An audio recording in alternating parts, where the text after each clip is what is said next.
Would you like to do, here's a choice, guys. Would you like to do the Accessible City or Ellerslie International Flower Show next? Okay, we'll do them in order then. Accessible City, item number 26.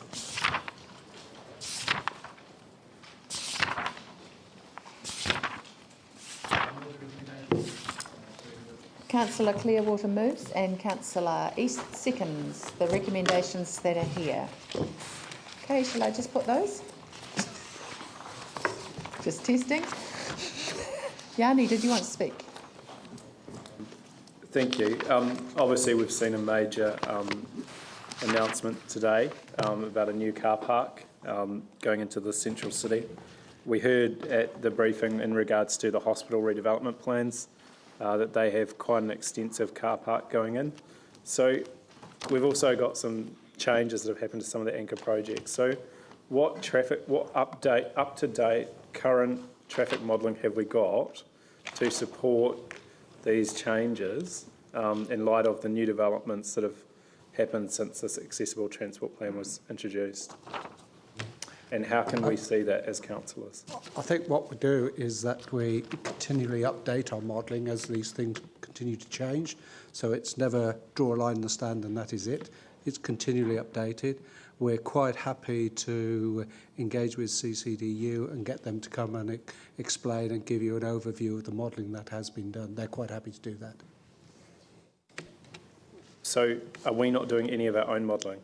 But they're basing it on the modelling that we actually initiated for the city. So we have a core transport model that we created for the city, and other consultants and other agencies around the city use the same model, which is fundamental. So yes, we also use that model and update it ourselves as well. So what is the impact of the new developments that we've now heard about on the traffic modelling? Through you, Madam Chair.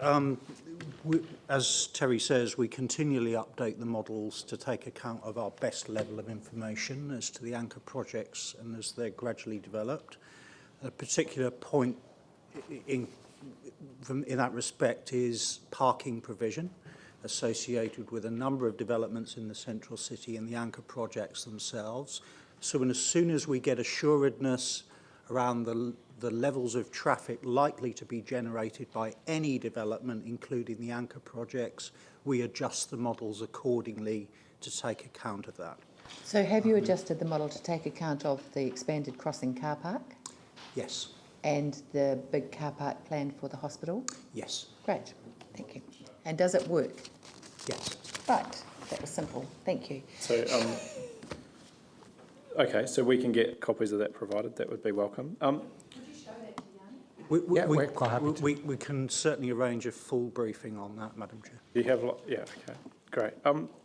So, in terms of the funding, the financial position that we're now in as a council, what work have you done to rationalise any of the spending in light of the horizontal infrastructure review that's currently underway?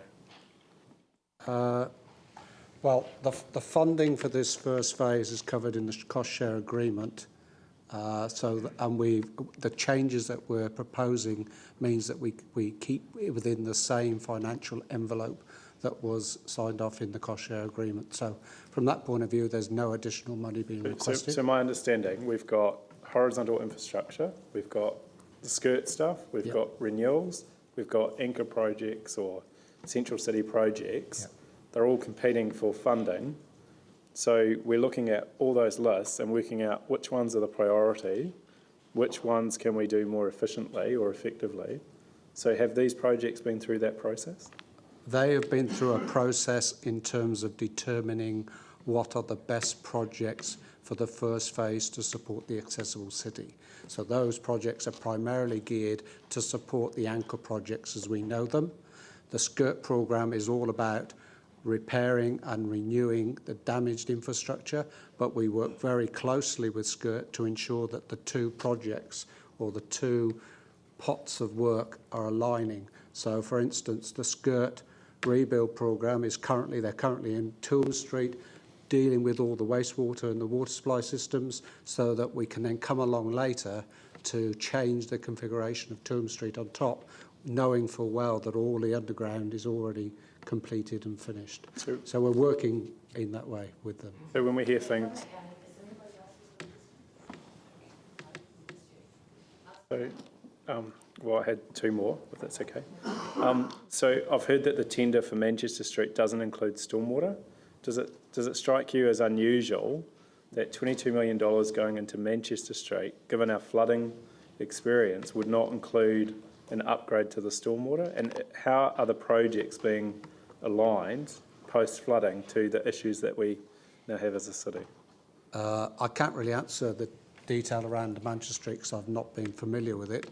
But if anything is required on the stormwater in Manchester Street, and it's purely a renewal, it will be done under the skirt project and not the roading project. Right. And the final question is one that I've asked previously, is just to understand if we agree to these. There's obviously been no public consultation over spending money in a different way, as we normally do. But in terms of the consultation that we would have around a street that was two-way going to one-way, or a one-way street going to a two-way street, what are the opportunities for public involvement, consultation, meaningful and genuine in this process? Like what opportunity do people have to have a say, both as inner city residents or businesses or others in this process? So through you, Madam Chair, the council decision-making process must comply with the local Government Act requirements. So, and those require council to seek the views of those who are both interested and affected by the proposal.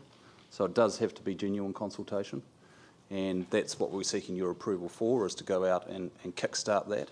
And it's going to be for a month, and I've got a huge list of basically user groups, parties that we're going to have to see, affected people and everything else. So it's comprehensive and it is genuine. Yeah, so that's the intention. We'll go out and do the consultation in accordance with the local Government Act requirements. Also be speaking to all the community boards, and then we'll be coming back to council with the feedback from that consultation. We anticipate that around late September, October. We'll be back with you. Paragraph 5.2, the additional $15 million for option 3. I appreciate that the report tells us that a report would need to come to the Finance Committee and Council around that $15 million, but where is it envisaged that money would come from? Would it take away from existing projects, or is it envisaged it would come from Betterment Fund, or where would that come from?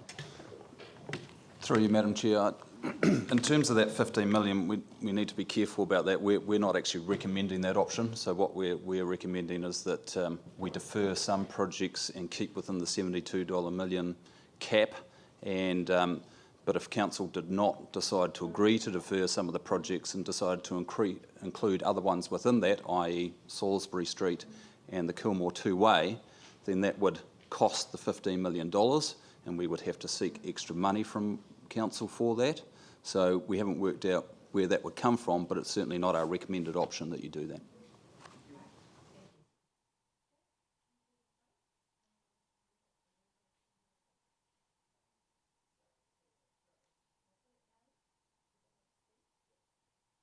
Yeah, thank you.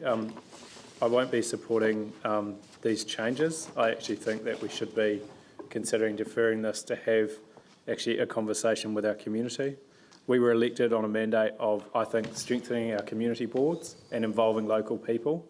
And quite clearly in this, one of the real concerns is that there's no guarantee that Kilmore or Salisbury Street will be ever two-wayed. There'll be no money on budget for it. And we're basically deferring, providing a level of amenity to our local residents if we approve this today without any conversation with them over what impact that will have. But I would suggest that actually the focus is wrong. The core of the central city is going to be a construction and demolition zone for a number of years. What we've seen is that the damage to the infrastructure is continuous from that sort of development and destruction. So the footpaths get damaged and then we have to come along and fix them at a later date. So I think actually it makes sense to look at doing what we can in the residential areas within the 4 avenues to provide a level of amenity and access for those people rather than creating an inaccessible city through having a transport plan that doesn't take into account the stages of development that is happening. I appreciate that the bus interchange is something that people see as really important, and I agree, but it's really hard to understand the value of one-waying Chewham Street when you've got major developments happening at the hospital and major car parking developments happening at Litchfield Street and 2 sides of it. So I'm really concerned about this. I appreciate that we want to get things happening, but I do think there should be really clear, detailed traffic modelling done and community engagement done before we make these changes. Any other projects that we would just add to a list or take off a list, we would go through our annual plan process, but we're not doing that for this, and that concerns me. So people have had no right to make submissions as they normally would over what our priorities should be. The final point I make is I'm really concerned that it just seems a complete lack of alignment with SCIRT and our capital expenditure. And I know some of that is because of the government having control of the accessible transport plan. But what I can't understand is, given our financial constraint, why when we're doing the SCIRT repairs, we're not putting back what we want in terms of the outcomes as a city to be more sustainable and more accessible. What this is telling us, this report, is that we're not doing that we've got no money to do that, and we're just going to fix the streets, and then at some stage in the future, possibly when there's money, if there's money, we may come back, but we have no clear time frame along that. I would have thought it's better to align it so that we only dig up streets once and we do it properly to get the better outcome that we want, rather than being able to afford to come back. So I'm really concerned that with all the other financial things that we're doing as a council, this seems to have escaped any sort of scrutiny, and just because it's in the cost share, we seem to be being told that we have to do it. And I reject that. I think it is prudent to look at this, and it is not the sort of amendments that I wish to be making today. I think we should be asking for it to be deferred. Well, from my recollection, we've deferred this, I think, 3 times already. This is perhaps the 4th time it's come to the council. I actually want to get these things underway so that the central city is about quite a different looking central city, so that it's great for people to walk, it's great for people to bike, and it's great for people to use public transport in. And what I would also really like to have happen in the central roads actually go away eventually, so that by Christmas next year I can come in and do my Christmas shopping in the centre of town, just like everybody else will be able to. And as we get more and more developments happening, we have to look at the way in which transport accesses the city. That hospital development is major. The crossing development is obviously significant and a really good catalyst for a whole lot of others. There's a few more that are going to be announced soon, and there absolutely has to be some real translation of the plan that has a 30k city with really good public transport, biking access and walking access actually happening around and highly visible in the central city. Otherwise, we do run the risk that the central city becomes a place that you just stay away from. And that's exactly the antithesis of what I want for the central city. I want people in there, and I want to encourage developers to know that there is certainty and actually things happening in the central city, so that they continue to put their money into their developments to make this the sort of city that we want. Not just the anchor projects, because there are huge gaps between the anchor projects. I actually want the sort of interesting, quirky developments that people will do off their own bats in the central city all over the place, and a different looking central city that's aimed very clearly, and it's probably one of the things that takes that share an idea that the council originally did and translates it really into something different. This is probably it. So I'm really keen that we get on with it. Councillor Clearwater. Look, I support Vicky's comments. The share an idea process that worked. People gave really good ideas about how, and it's led to an accessible city as part of the recovery plan.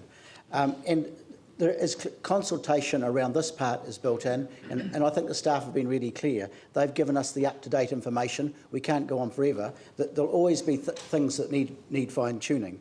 And in terms of the shape of, for example, the traffic, the one-way and two-way streets, there's no doubt that if at this stage we were to start tinkering with changing a one-way one into two-way, like Tuam Street, clearly that would have an impact on all of the rest of the traffic flow and the rest of the plan. And we just can't do that. We don't have time to go back and start this process again. So I'm strongly supporting the recommendations.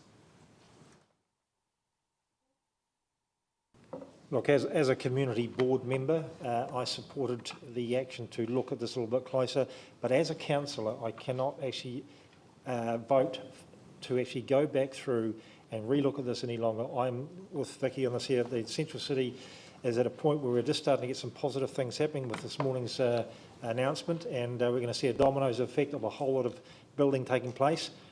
The majority of the demolition is complete. There are still a few buildings left, but the majority is actually complete. Construction should not cause issues to the land, and if they do, they will be held accountable. I'll be voting to actually move on with this recommendation.